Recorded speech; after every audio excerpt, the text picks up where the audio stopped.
because we're going to be telling you the unspoken truth. There it is, baby. That is the unspoken truth right there.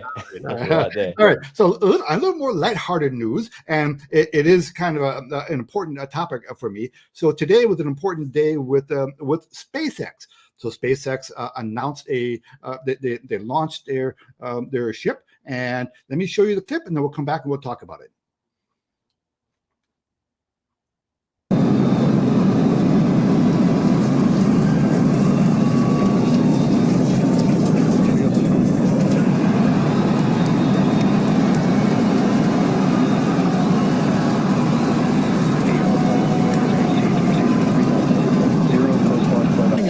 The thrust of the Saturn V heading to space. Acquisition signal, please proceed. We're throttled down and throttled back up.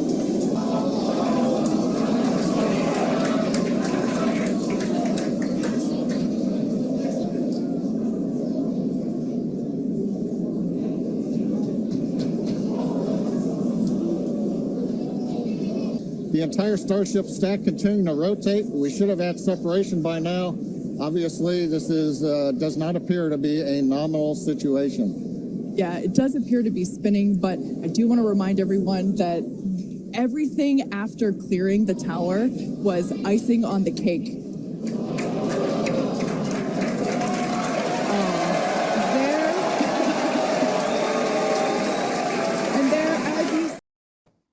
Okay. Rob, you know what I love about that was the cheering at the end, and I'll tell you why. Now, yeah, it blew up. The cheering, probably not really good news if you're planning on being a passenger in one of those things. No. But when it was spinning there, I was wondering, is that what it's supposed to do? It's spinning. No one's saying anything. But not connected. Yeah. Yeah, and I guess the mission was for it to come back down to Earth and land. That was this test to see whether they could land the guy and catch it. And capture it. But what I like about this event is that they were cheering on the explosion because it was a successful mission in a lot of ways. They collected a lot of data. This is how America was made great, in my opinion, where people who were willing to take risks to make that next big step for humanity. And the fact that so this is going to be a little bit of hope, a little corner of the world of what's going on out there. I think we should celebrate this as a little modicum of what the human spirit is supposed to be. Reaching for something bigger, going for something bigger.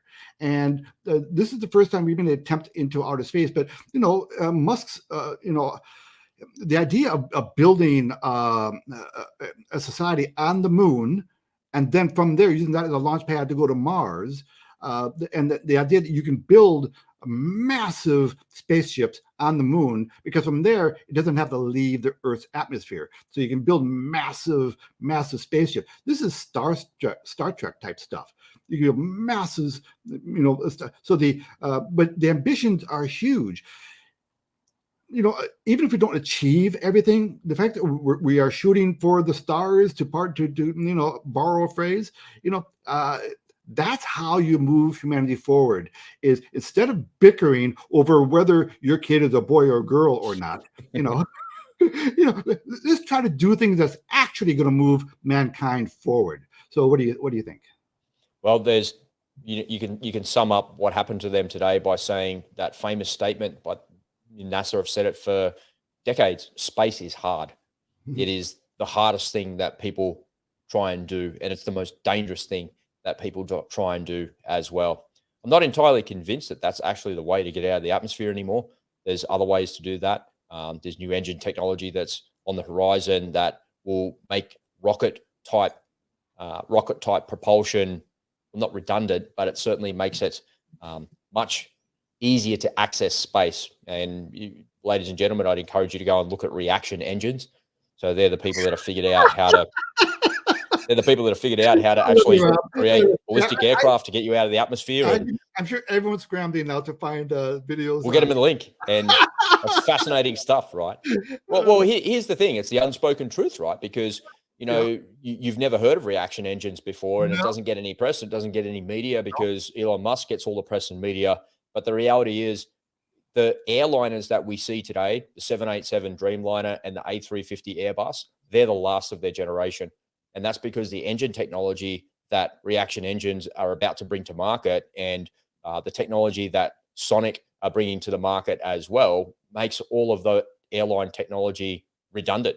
And the safety is the same. Everything, there's a process there. But if you could fast forward 20 years into the future, does an airliner look like a 787 now? No, it doesn't. Well, It looks very different.